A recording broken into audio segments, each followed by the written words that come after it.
Welcome to Catholic Culture Audiobooks, a production of CatholicCulture.org and under the patronage of St. John Henry Newman. Today's reading, The Politics of Hell, by Urban Hannon, narrated by James T. Majewski.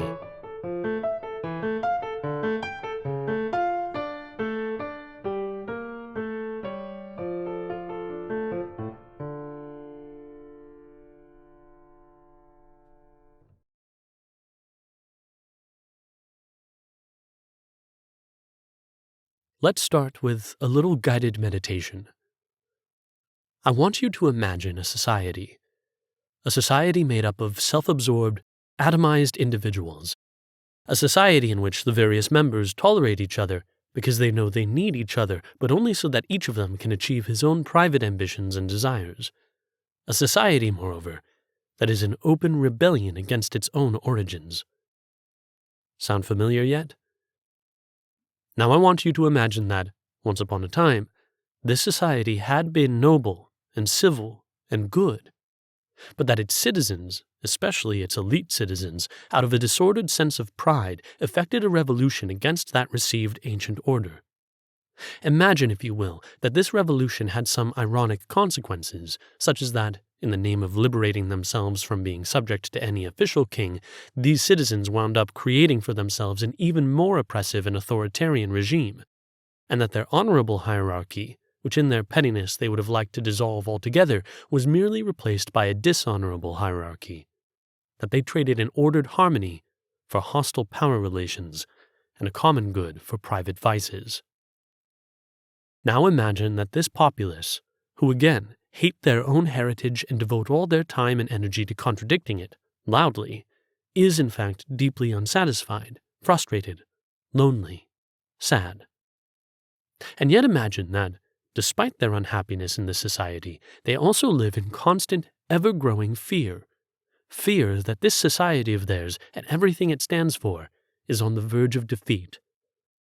Imagine, finally, that this hysterical anxiety of theirs makes them even more odious and offensive and obnoxious. Probably by now you are not having to imagine, because unfortunately what I have been describing is not imaginary. This is a society, or at least a quote-unquote society, which is very real, which is all around us, and with which we are forced to interact on a daily basis. I am speaking, of course, of the society of Satan and his demons. This is a talk about the politics of hell. Before we descend into the inferno, however, I should say one preliminary word of thanks. Now, I had hoped that the good Pater Edmund Waldstein might be here with us today, not because he's who I am thanking, but because I was hoping at this point to get to troll him a bit with acronyms. You see, as some of you might already know, our friend Pater Edmund despises acronyms, complaining that they impede signification in thought. And so it is a good thing that Pater lives in Vienna rather than Rome, like me, because in the Eternal City the Church uses a seeming infinity of them. Every document, every dicastery, every degree has its own 2 or 3 letter abbreviation, and to keep up in conversation you are expected to be familiar with a Rolodex worth, else you're going to be confused by CDW, or DDW, and alarmed by STD. My favorite Roman acronym, however, is for the Pontificia Academia Sanctitome Aquinatis, the Pontifical Academy of St. Thomas Aquinas, PASTA, PASTA. And my word of thanks today is for the PASTA president, who, ironically, is a Frenchman. Father Serge Thomas Bonino is a Dominican friar of the Toulouse province, my professor at the Angelicum, and probably the world's foremost expert on the angelology of St. Thomas Aquinas. The only person who could maybe compete for that title is Tobias Hoffmann, previously of CUA and now of the Sorbonne, who works on the fall of the demons and its implications for action theory. But I digress. Father Serge Thomas Bonino teaches in Italian and publishes almost exclusively in French, but his one book that is presently available in English translation is relevant to our topic today, Angels and Demons, of no, not that Angels and Demons fame. Even more relevant, for those who have French, is an essay Father Bonino wrote in Revue Thomiste back in 2013, Les écailles de l'Éverton ou de l'Organisation de la Société des Démons selon des théologiens du XIIIe siècle. The Scales of Leviathan, or on the organization of the demon society according to 13th century theologians. Most relevant of all, however, for those who have Italian and a sabbatical, are Father Bonino's classes in Rome. I was blessed to take one with him this past semester on evil, the final dispensa for which ended up coming in at exactly 666 kilobytes. I don't think he planned that, but I also wouldn't put it past him, as well as one on Satan and the Demons, fittingly located in room 6, which you might remember is the name of Christine Taylor's 2006 horror movie about devil-worshipping doctors. All of this just to say, I will be borrowing heavily from Father Bonino in this lecture, which is not to imply that he would necessarily endorse all of its integralist conclusions, and if you are interested in learning more about these things after today, there is no better man to turn to than Father Bonino. Thus concludes the Acronyms and Acknowledgments section of this talk. As we turn to consider the demons themselves, I should warn you that we will not really be getting to their politics proper until the second half of this lecture. I hope it is fair to assume that I am not speaking to a room of professional angelologists, so we will have a good amount of ground to cover on our way there so that we can appreciate what we will find when we arrive. I think it is best to begin by situating demonology within the whole of Christian theology, because there is always a risk of exaggerating the importance of Satan or of becoming inordinately curious about the workings of the underworld. Don't get me wrong, the demons are very real, and so is spiritual warfare. But it turns out indulging a morbid fascination with the devil is a great way to lose in that spiritual warfare. To steal St. John the Divine's phrase from his letters to the churches in the Apocalypse, beware of scrutinizing the depths of Satan. The demons have their place in our Catholic doctrine, therefore, but it is important to be clear about what that place is and not to let them leave it. Here is how Father Bonino began our course this year. The Catholic Church's teaching on Satan and the demons is not at all the center of Christian revelation. It is a side teaching, a marginal doctrine, that is, a peripheral truth in the hierarchy of revealed truths. It needs to remain so. A preaching of the Christian faith obsessed with the devil would be completely unbalanced. Indeed, the doctrine on Satan must be subordinated to and integrated with the most fundamental truths of the faith. The mystery of God and of his loving plans brought about by the victory of Christ, which frees believers from the powers of evil. Therefore, Satan's place in the Christian faith is precisely under the feet of the risen Christ. End quote, and mic drop. Now, obviously, I would not be talking about the politics of hell today if I didn't think there was something valuable for us to learn from it. But the point is that our interest needs to be mortified, limited to what we can know from the science of metaphysics and from Sacra Doctrina, and exclusively ordered to our Christian beatitude and the glory of God. Allora, to understand the demons' politics, which is part of what they do, first we need to know something about the demons' nature and condition, which is part of what they are. Agere sequitur esse, right? Action follows being. Second act follows on first act. We'll take two different paths to try to get there, from above and from the side. That is, by considering what these spiritual substances are in general, and by contrasting the demons with their angelic counterparts. Let's take the first one first, because it is always better to treat common things before particular ones, or else you end up just having to repeat yourself. That, by the way, short side rant here, is why in the Summa St. Thomas considers the divine essence before he considers the processions of the divine persons, de Deo uno before de Deo trino. It was fashionable in the 20th century to complain that St. Thomas was thereby subordinating the Most Holy Trinity to merely philosophical questions about God's simplicity and goodness and perfection and infinity and so forth, but the truth is that St. Thomas was just better at methodology than his critics. If he had started with the persons, then in treating the Father he'd have to talk about the Father's simplicity and goodness, etc., and then have more articles later about the Son's simplicity and goodness, etc., and then again for the Holy Spirit. It should have been obvious that he is beginning not with some deist rationalist God of the philosophers, but rather with what the three divine persons, Father, Son, and Holy Spirit, have in common. So then, when it comes to the angels and demons, to angels considered indifferently, what do they have in common? We get a first clue from St. Thomas's preferred name for them. Not angels, which he usually reserves just for the lowest of the choirs, but rather a term and an idea that originates in Aristotle, Separated substances. Separated, one might rightly wonder, from what? And the answer, in a word, is matter. The angels are substances, analogically but truly, beings which exist in themselves and not in another, but unlike any of the substances we experience here below, they have no matter whatsoever, but are pure form. St. Bonaventure would object to this, and indeed he tried to find some kind of non-bodily spiritual matter for the angels to have, to distinguish them from the totally immaterial God. But St. Thomas will have none of it, since this spiritual matter of Bonaventure's, in principle, cannot play the metaphysical role he would need it to play. We can't enter into the details of that de ente et essentia argument. It's in number 70 if you would like to check it yourself. But in the Thomistic picture, the correct picture that I'm sketching for you today, the angels are going to be totally immaterial.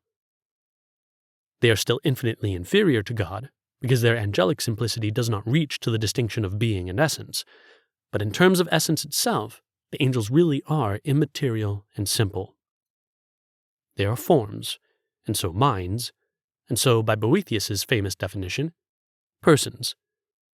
Each one is an individual substance of a rational nature, or better, an individual substance which also just is a rational nature, or an intellectual nature to be more precise. For each of the angels is a species and indeed a genus unto himself, since matter is precisely what multiplies individual instances of a particular species, and the matter-form distinction is the basis of the genus-difference distinction. Lacking matter, every angel is individual and species and genus unto himself, and in the angel there is no real difference between these. It would be as though James and rational and animal were all identical and coextensive, in reality if not in concept, which is wild to try to wrap your mind around. Therefore the words angel and seraphim and separated substance, and incredibly even substance itself, when applied to them, do not correspond to essential kinds of things, a common sort of nature shared among many of them. Indeed, these names are just convenient designators for us as we try to talk about all of these spirits who are simpler and higher than we are in the great chain of being. Our human knowledge is proportioned to sensible stuff, and so when we think or speak about angels, we are already out of our depth, and we cannot see or say precisely what each of them is. So we speak in generalizations, even while knowing that there is nothing general in any of their natures, but only in the order of our minds. This was perhaps the greatest improvement Aristotle made over Plato, the insight that knowledge is in the mode of the knower, which does not necessarily correspond to the mode of the thing known. We men understand and speak of angels as though they were composed of genus and species, but that tells you something about how we think, not about how they are. For each of them is absolutely unique, and completely exhausts what he is, in a way that no individual man or dog or oak could totally actualize all the potencies of its species. In terms of his nature, therefore, every angel is simple and even relatively infinite, and, in the proper sense, perfect. As for the relations between these perfect substances, since each is a species unto himself, no two are alike. And, see Metaphysics, Book 8, therefore no two are equal. Each one is either higher or lower than any other one, such that they all come together to form a great linear hierarchy, a single file line from the highest seraph down to the lowest guardian angel, with an innumerable multitude in between. On the subject of that multitude, one of the rare times that St. Thomas Aquinas criticizes Aristotle is over the number of these separated substances. Aristotle had been far too stingy in estimating that number, admitting only as many angels as there were distinct and irreducible kinds of motion, each one, he thought, initiated by a different separate substance.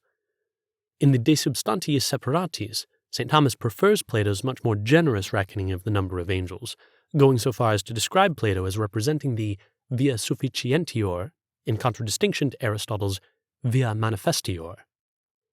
Aristotle may proceed along the more manifest way, taking us by the hand and leading us step by step from things that are better known to us to their lesser-known implications, but Plato offers the more sufficient way, harder to see along, but arriving at a more sweeping view of the truth of things, in this case, the enormity of the heavenly host. St. Thomas quotes the prophet Daniel for a scriptural warrant here, who says of the Ancient of Days, "Thousands of thousands ministered to him, and 10,000 times 100,000 stood before him. St. Thomas reasons that, in creating, God intends chiefly the perfection of the universe, and so the more perfect something is, the more of it we ought to expect to find in the created universe. But spirits are more perfect than bodies, so there will be even more angels in creation than there are corporeal substances, maybe vastly more. We might also think of the myriads of angels from Hebrews, or of the Church Fathers taking the one lost sheep to be mankind in comparison with the 99 angels. In fact, properly speaking, number cannot apply to angels anyway, since number follows upon dimensive quantity, which presupposes matter, and so the separated substances are strictly numberless. As Thomas quotes Dennis as saying of the angels, "Many are the blessed armies of the supernal minds, exceeding the weak and constricted measure of our material numbers." What, then, does this numberless hierarchy do? Or we should ask instead, what is it supposed to do? Here we turn from our consideration of separated substances in general to a quick consideration of the good angels in particular, because we want to understand the demons, and our weak intellects tend to appreciate things more by contrast with their opposites, but also because evil can only be understood indirectly anyway, in relation to the good. The good angels live peacefully in their hierarchy. Etymologically, their sacred principate, where St. Thomas defines principate as one multitude ordered in one way under the government of a prince. In this case, of course, the prince of the hierarchy is God himself. Now, the angels have three functions in their hierarchy, for the sake of those below them in line: to purge or cleanse, to illumine or enlighten, and to perfect or unite to God. St. Thomas receives this threefold procedure from St. Denis the Areopagite, the pseudo-Dionysius, if you like, and I do not, from his great treatise on the angels, the celestial hierarchy. Fun fact, the word hierarchy seems to have been invented by St. Denis himself in this very work. You might recognize this triad from more modern spirituality literature, which tries to divvy up people's Christian progress into the purgative way, the illuminative way, and the unitive way. I'll be honest with you, I usually find such attempts unhelpful, too narcissistic, and too experientialist, trying to make a science of something that just isn't scientific, wanting to discern, or impose, a set of universalizable phenomena upon the spiritual life, which doesn't work and isn't the point. But I flag it here just to note that the origin of the purgative, illuminative, and unitive is precisely the angelic hierarchy, and then the ecclesiastical sacraments that are our human participation in it.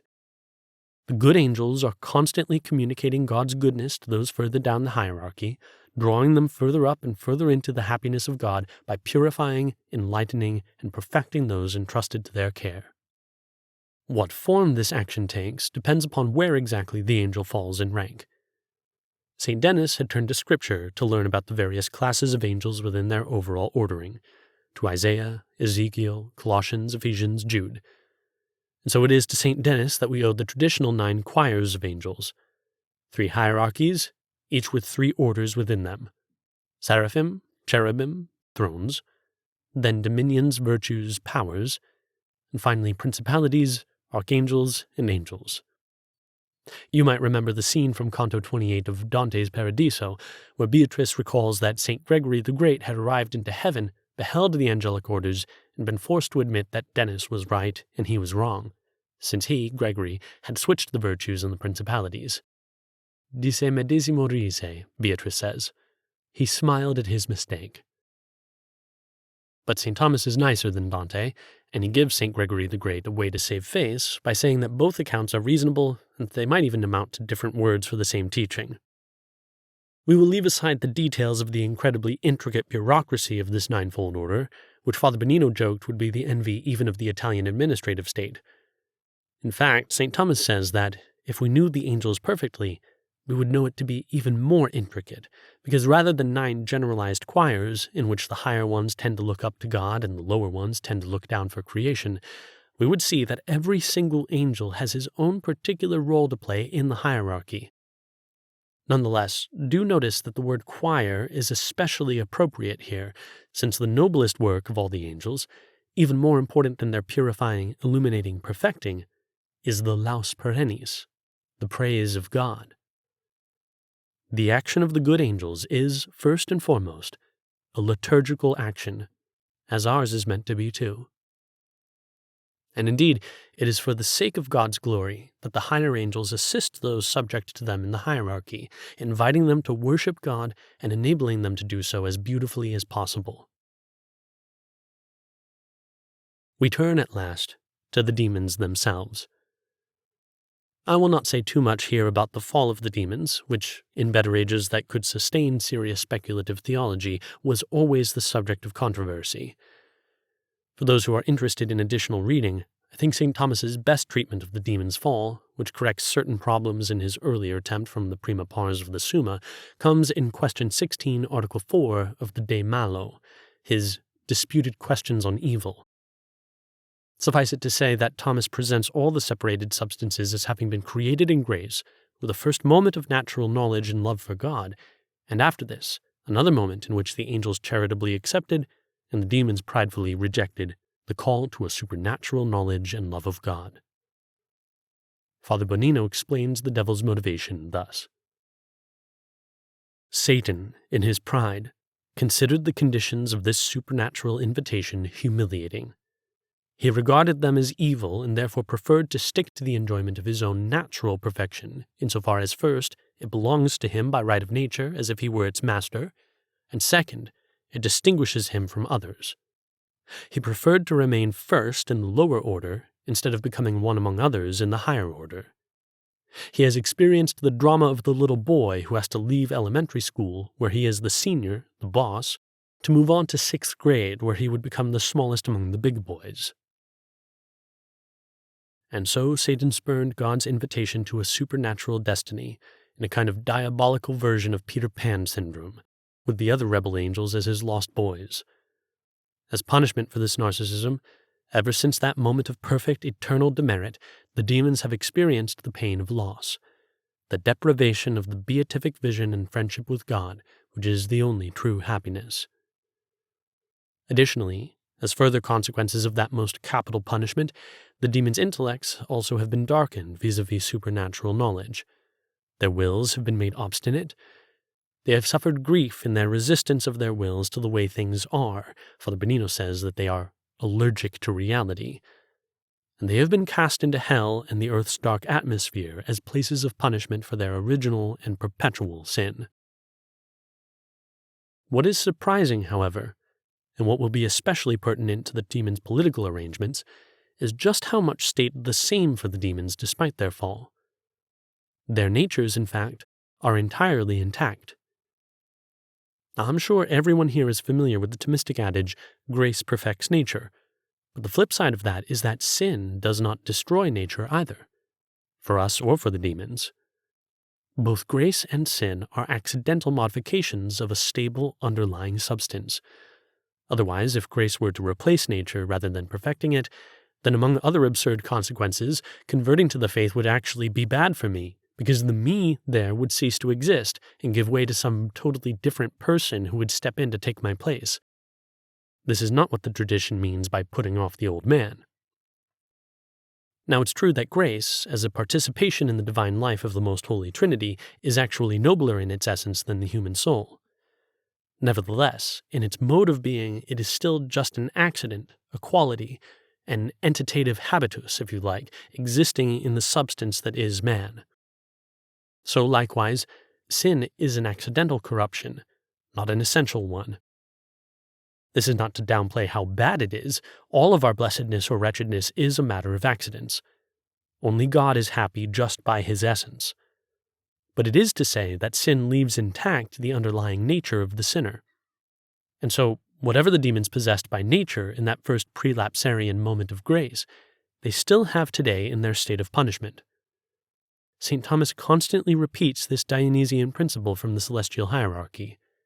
Certain gifts were bestowed upon the demons which, we say, have not been changed at all, but remain whole and most splendid. Integra et splendidissima. The demons are morally bad, therefore, but still naturally good. The reason for this goes back to St. Augustine. Good and evil are not symmetrical. We do not inhabit a dualistic world with equal and opposite forces of light and darkness warring against each other. On the contrary, all that is, inasmuch as it is good. Evil is merely a perversion, a corruption, the privation of a due good in a subject that ought to have it. And so the demons cannot be evil through and through, because evil is a parasite, and it cannot exist except in a good host. Evil is a perversion, and there cannot be a perversion that is not a perversion of something. In the case of the demons, that something is their good nature and its good natural powers. They are putting these talents to awful ends, but the talents themselves persist.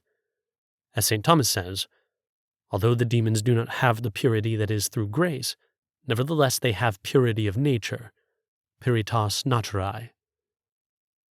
But being implies order, and therefore something of their original order remains for them as well.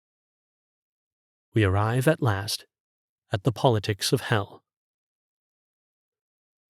The primary place where St. Thomas Aquinas discusses the political order of the demons is in the Summa Theologiae, Prima Pars, question 109. As I hope you know already, the Prima Pars is about God, specifically the divine essence, the distinction of divine persons, and procession of creatures from him. Unsurprisingly, question 109 falls in the third of those, on the procession of creatures, and more precisely within the final division of that part, on the divine governance of creatures. This question has 4 articles. Article 1 asks whether there are orders among the demons. Article 2, whether there is authority or precedence among them. Article 3, whether they illumine one another. And Article 4, whether they are subject to the authority of the good angels. Let's take each in turn. The first article asks of the order of hell, utrum sit, whether it is, whether the demons have any politics at all. The casual reader of the Summa might find that he relates to the objectors more intuitively than usual with this article, since there seem to be good reasons for believing that the demons' fall from grace would also be a fall from sociability. It is true, of course, that the will of the demons is permanently perverted, and that they are thus incapable of a genuine communion with others. It is also true that the further one descends away from God, the principle of unity, the less cohesion and the more anarchy one will find. Still, anarchy is like evil. Indeed, it is just evil in the realm of political order, and so it can never exist in a pure form. Anarchy must always presume some sort of society as its subject. As Father Bonino says, the idea of chaos, or of absolute anarchy, is as contradictory as the idea of absolute evil. As evil is a parasite on the good, so anarchy is a parasite on order. If ever anarchy were to triumph, it would immediately self-destruct, like Samson under the ruins of his own victory. In the world of the demons, therefore, there remains a certain order which, in the midst of disaster, continues to bear witness to the goodness and wisdom of God. Thus, according to St. Thomas, the demonic world retains the structure of the various angelic orders from which the rebellious angels fell. Now, the original hierarchy of the angels, according to nature, was meant to be fulfilled and perfected in the hierarchy of grace. And, unlike us men, whose heavenly glory will depend upon our charity over the extended course of this life, for the angels God distributed grace and thus glory simply according to the proportions of their natures, so that, for the good angels, their hierarchy now corresponds exactly to their hierarchy at creation, only without the would-be demons in between them. The demons, of course, have definitively fallen from that order of grace, but St. Thomas teaches that the gifts of grace provide the formal element of the angelic hierarchy, and natural gifts the material element.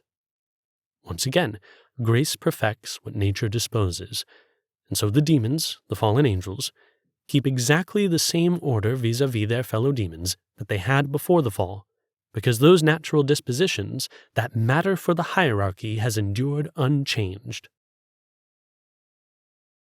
Father Bonino compared this unfulfilled demonic ordering to the foundations of a house whose construction has been halted for lack of money. And this, by the way, makes some sense out of St. Paul's continuing to refer to the demons by the names of the angelic choirs. For our wrestling is not against flesh and blood, but against principalities and powers, etc. According to St. Thomas, Those are the orders to which these demons first belonged, and from which they fell. There is some question as to whether this ladder of demonic descent still deserves the name hierarchy. After all, as we have seen already, hierarchy means precisely a holy principate. But the demons are not holy, and neither especially is their satanic prince. Nevertheless, St. Thomas is still willing to extend the term hierarchy to them, not because the demons' own wills are holy, abused as these wills are for the sake of evil, but rather because the one who has ordered the demons from their creation is holy, God himself. Moreover, even after their fall, God uses these demonic orders for his own holy ends, to prove the saints and increase their merits, and to exact his divine justice upon the wicked. Even the demons are accounted for in St. Paul's saying that all things work together for the good of those who love God. And so the demons, despite themselves and their own wicked intentions, somehow still inhabit a hierarchy. There is a twofold ordering of the Inferno, under Satan internally, and under God according to their integration into the general order of divine providence. And this latter satisfies for the definition of hierarchy. Thus, everything is still in place in the demons' social arrangements, and yet nothing is quite the same. Father Bonino suggests two analogies for this phenomenon which are more familiar to our experience. In a corpse, all order, all structure does not disappear immediately after death. Although the soul, the principle of unity for the macrostructure, is absent, nevertheless the microstructures retain their nature, their respective properties as well as their interactions. However, the processes carried out by the microstructures are no longer in the service of the life of the organic whole. Or to take a less macabre comparison, the collapse of the central political power at the end of the Carolingian Empire did not bring about the disappearance of all social life, but only caused its parceling out and feudalization with many small local powers. The same happens with the society of the demons. When these angels freely reject their supernatural purpose, still their natural structures, which derive from the ontological relations between the pure spirits, do not disappear. They remain, however, mutilated and perverted. Even bad men are political animals, and even bad angels are, granted not animals, but still political. Their society has an internal coherence and thus a form of unity, meaning that it is undivided in itself and divided from all others. And lest anyone should worry that this is all just Neoplatonists imposing their neurotic cosmic ordering on everything they can imagine, remember that our Lord himself referred to the city of evil as a kingdom, a vasoia in the Greek, a regnum in the original language of sacred scripture. Article 2 of question 109 concerns the king of this kingdom, the devil, or Satan. Just as the demon's nature guarantees them some preservation of hierarchy, so it also guarantees them some preservation of headship. The reason, once again, is that audere sequitur esse, action follows being, and since the demons exist in an order, they will act in an order. Satan was the highest of the angels who fell. Whether he was the highest of the angels, simply speaking, has always been up for debate, with St. Thomas saying probably, but with some Franciscan theologians especially preferring to have Satan as merely the highest of the cherubim, so that they might exempt all the fiery and loving seraphim from sin. But at the very least, we can say that Satan was the loftiest relative to the rest who sinned with him. He sits at the head of their hierarchy, and so he will act at the head of their hierarchy. He is even in some way the cause of the rest of their sin, not by compulsion, which would make their choice involuntary and thus not a choice at all, but by suggestion or exhortation. Recall St. John's imagery of the dragon sweeping away a third of the stars with its tail, and thus 1/3 is the traditional number of angels who fell. Less than half, since sin is against their natural inclination and nature prevails most of the time, but still no meager sum, especially given what we have said already about the innumerable multitudes of separated substances. And all these hordes of demons look to Satan, their model and inspiration, as their master. As St. Peter says in his second epistle, "By whom one has been overcome, of him he is also a slave." There is a kind of perverse fourth way principle here, with the devil as first in the genus of rebel angels, and so, by his example, the cause of the rest of the genus. St. Augustine and St. Thomas go so far as to speak of the devil's prelacy as a sick imitation of Christ's own. Of course, with Satan there is no effective ontological link to his demons, or to the damned among men. He is not the cause of their being, nor does he share his life with them, the way Christ shares his very sonship by grace. Satan's is only a moral causality, an evil exemplarity. Still, there is a sort of asymmetrical parallelism between Christ and his church on the one hand, and Satan and the city of evil on the other. Jesus even refers to the devil and his angels, paralleling our Lord's own good angels. The tradition calls this the corpus diaboli, in explicit comparison and contradistinction to the mystical body of Christ. We might think, for example, of the great tympanum of the Premonstratensian Church of Conques, the carving of the Last Judgment above the portal of that perfect 11th century Romanesque church, just a few hours' drive from here in Occitania, along the Camino de Santiago, or Chemin de Saint-Jacques, which probably showed up in your high school art history book. In the center of the scene is Christ as judge, ruling over heaven and earth, but in the lower right corner is Satan, towering over the underworld in a way that recalls, but pathetically, the majesty of Christ in heaven. Satan is crowned and seated on a throne, directing spirits and souls with his arms, but unlike Christ, with his heavenly halo and mandorla gesturing in both directions so as to sift according to justice, Satan points only downward into his own fiery kingdom. Christ is robed in glory and attended by angel acolytes. Satan is naked and encircled by snakes. He is not a copy of Christ, but a caricature. All evil can do is ape the good. Two important objections arise concerning Satan's authority. First, if Satan is the greatest sinner among them, falling from the highest height and taking the rest down with him, then why is he rewarded by providence with getting to be their king? To this, St. Thomas answers that being a leader in evil is not unto the good of the leader, but rather unto his evil. Because since to do evil especially pertains to misery, to excel in evil is to be even more miserable. And so, even if he cannot see it this way, Satan's rule is really a punishment, greatly contributing to his unhappiness, now and especially at the end of the world. The second objection is this: why would any demon choose Satan as his leader rather than God? After all, since the demon's principal characteristic is their pride, would they not prefer to be subject to one who is infinitely greater, since it seems that much more insulting to pride to have to serve one who is so inferior? As Father Bernino puts it is far more humiliating for the proud to submit to a subordinate superior than to the supreme superior. It is more mortifying for the young parochial vicar to obey the commands of a dull pastor than to carry out orders received directly from the Holy Father. St. Thomas responds as follows: all else being equal, it is true that the proud would rather be subject to a superior than to an inferior. But if he should be able to obtain some excellence under an inferior, which he could not obtain from the superior, then he would rather choose to be subject to the inferior than to the superior. And therefore it was not against the pride of the demons that they chose to be subject to an inferior, consenting to his authority, willing to have him as their prince and leader precisely so that they might obtain their ultimate beatitude by their own natural power, especially because in the order of nature they were already subject to the supreme angel even then.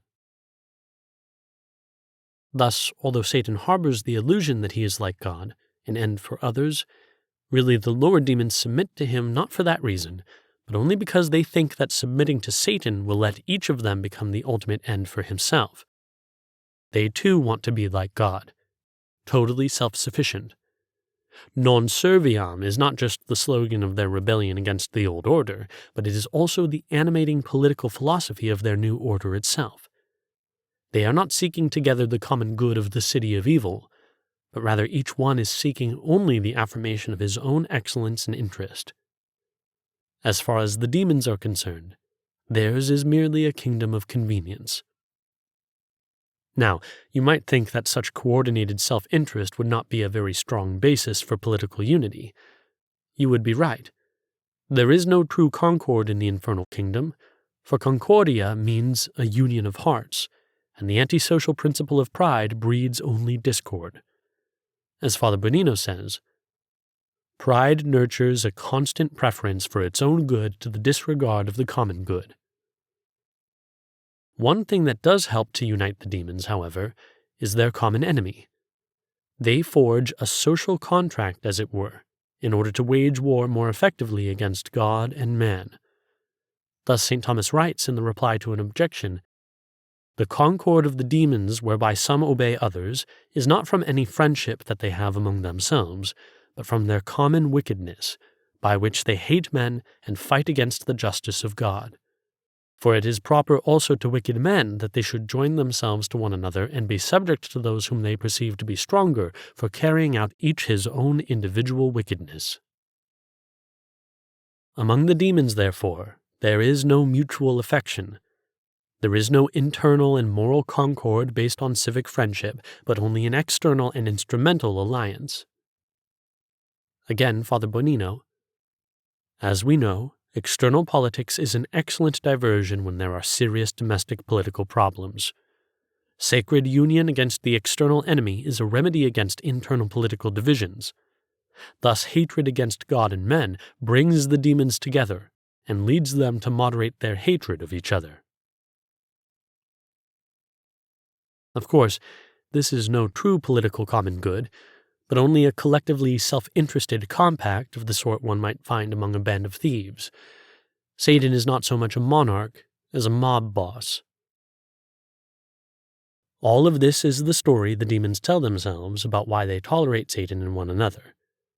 They believe that such political bonds are optional but ultimately advantageous. Each one thinks that this social contract will eventually help him to get what he wants for himself, namely to become his own principle of happiness and to offend God by causing the damnation of men. As Father Bonino puts it, the unity of the society of demons is founded, from the point of view of subjective intentions, on a convergence of misunderstood interests, a caricature of the common good. But in fact, there is a deeper, truer reason why the demons are united in a society: divine wisdom. St. Thomas quotes the Book of Wisdom, which tells how this wisdom reaches from end to end mightily and disposes all things sweetly. Such wisdom, Thomas says, leaves nothing in the universe inordinate or without order. As Father Bonino writes, "This type of society is viable not so much in virtue of a very unstable balance of interests as in virtue of the permanence within it of a fundamentally good nature, which, although it may be thwarted or even denied, is nonetheless present and a source of what can be positive in the permanence of this society." Thus the kingdom of hell is ultimately founded not upon the injustice of the demons, but upon the justice of God, ordering all things by nature and his providential care. The third article of our question 109 asks whether the demons can illumine each other. To understand the difficulty, remember the threefold act of the angelic hierarchy: purging, illumining, perfecting. Now, obviously the demons are not purging or perfecting their inferiors, purifying them or uniting them to God. But it is less clear with regard to the illuminative way, because the demons really can communicate with one another. They can and do share truths among themselves. However, the answer must be that such communication is not true illumination, for, explains St. Thomas, illumination properly is the manifestation of truth according as it is ordered to God, who illumines every intellect. But the demons' speech to one another is meant to lead rather away from God, unless it ends in greater darkness, not illumination. Theirs is not a communion of minds in the truth they behold unto its source in the first truth. They are not contemplating and handing on the things contemplated. Instead, they have only a practical aim: to transmit useful information to coordinate their actions more effectively, so that they might exclude men from the illumined divinization from which they have already definitively excluded themselves. The intention from which this communication arises is always perverse, Father Bonino says. It is consummated by the evil designs of the devil, who is always trying to divert others from God, whereas illumination is a communication of truth that comes from God and whose purpose is to lead to God. Demonic speech, therefore, is not illuminative. It is not even speculative. It is a mere calculation of efficiency, the primacy of the practical taken to its most evil extreme. Article 4, the last of our question, is about the relation between angels and demons. Granted the demons have a hierarchy of their own, how does it stand in regard to the graced angelic hierarchy of the celestial choirs? This is a consoling consideration. All authority comes from God, and so the closer anyone is to God, the more influence that one will have over others. As such, the good angels rule over the bad, because they are nearer to God, participating more fully in His royal majesty. This is just how the cosmic hierarchy plays itself out. The angels' authority over the demons is real even now, but it will become especially manifest on the last day, when St. Michael and the glorious armies of heaven march in full force, when the city of evil is unequivocally defeated and Satan and his subjects are banished to hell for eternity. We are living now in the last days, as indeed Christians have been ever since the Word was made flesh and dwelt among us. And the demons are not stupid. Deep down they suspect that their days are numbered, that the war will come to an end, and not in their favor. And the dread and anger of this realization makes them to act out with ever greater ferocity. "Woe to you, O earth and sea," we read in Revelation, "because the devil is come down unto you, having great wrath, knowing that he hath but a short time. After which he shall be tormented day and night forever and ever." We are witnessing the death throes of the corpus diaboli upon the earth. This final article, about the angels' power over the demons, makes sense out of why this question on the society of hell is included in the section of the Prima Pars on divine governance, which might have struck you as unusual when I first mentioned it. Not even the demons, in their rival city, escape the government of God. "If I descend into hell, thou art present," chants the psalmist. Of course, the demons do not formally participate in the good of the whole creation, since their entire wills are fixed against it, but materially they cannot escape. All that they do, in their coordinated rebellion, is still ultimately directed by God through His angels. Thus, any evil that the angels permit, whether from demons or from men, is always for the sake of some good that follows it. In St. Thomas's phrase, the angels are ministers of divine wisdom. Moreover, and this should be especially comforting and a nice place to conclude our consideration of the politics of hell, even the very lowest of the guardian angels, even yours or mine, can rule over Satan himself, because the power of divine justice to which the good angels cleave is stronger than the natural power of the demons. Thank God. I would like for us to return to our thought experiment from the very beginning, now I hope with a greater understanding of its implications. I had asked you to imagine a society made up of self-absorbed, atomized individuals, a society in which the various members tolerate each other because they know they need each other, but only so that each of them can achieve his own private ambitions and desires. A society, moreover, that is in open rebellion against its own origins. Then I asked you to imagine that, once upon a time, this society had been noble and civil and good, but that its citizens, especially its elite citizens, out of a disordered sense of pride, effected a revolution against that received ancient order. Next, I had you imagine that this revolution had some ironic consequences, such as that, in the name of liberating themselves from being subject to any official king, these citizens wound up creating for themselves an even more oppressive and authoritarian regime, and that their honorable hierarchy, which in their pettiness they would have liked to dissolve altogether, was merely replaced by a dishonorable hierarchy, that they traded in ordered harmony for hostile power relations and a common good for private vices.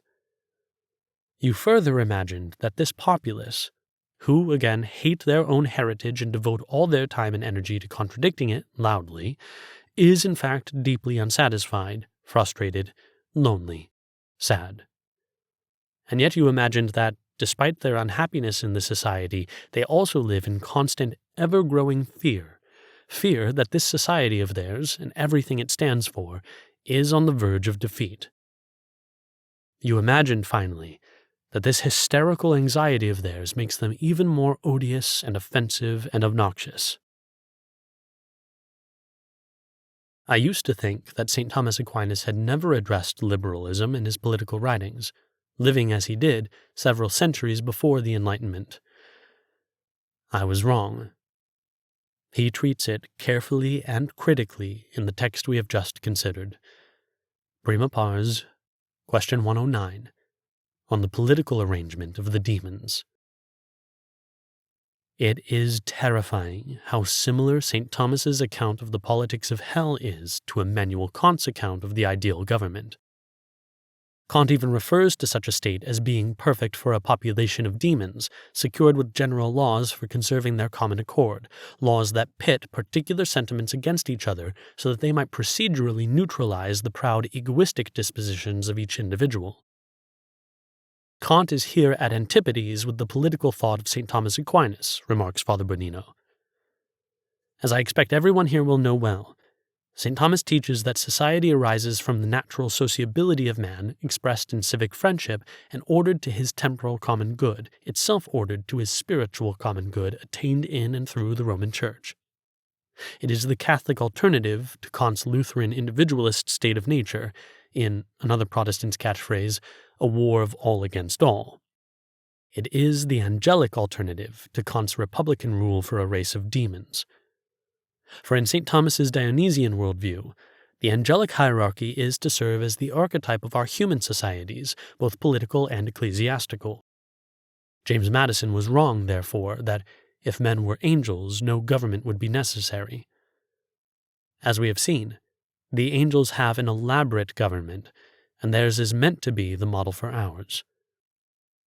But, alas, too often of late, our states have taken the demons for their political inspiration instead, with our citizens driven only by a narcissistic search for their private interest, rejecting all reference to a common good of the moral order, beginning with the transcendent common good, which is God himself.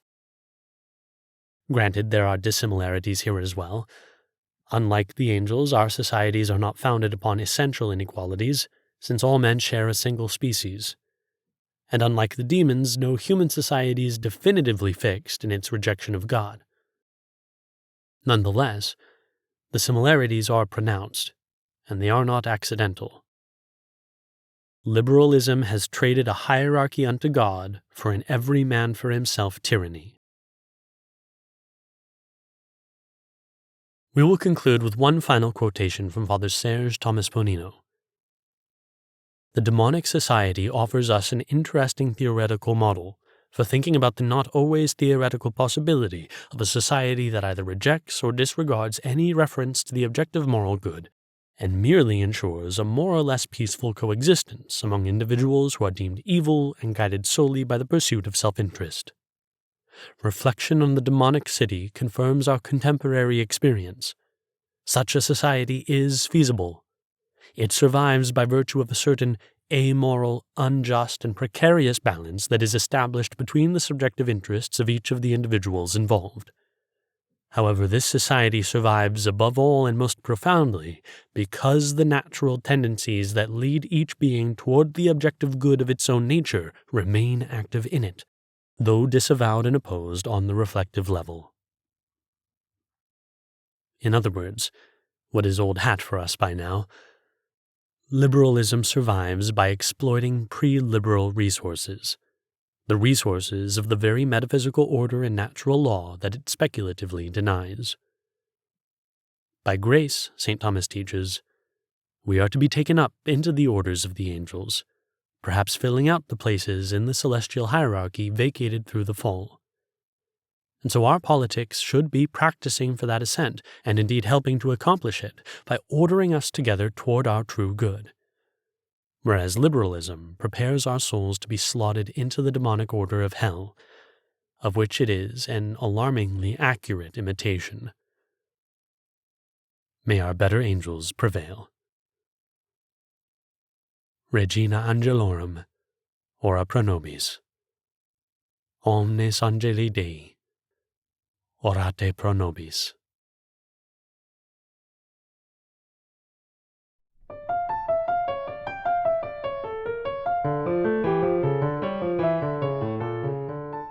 This has been The Politics of Hell by Urban Hannon. Narrated by James T. Majewski.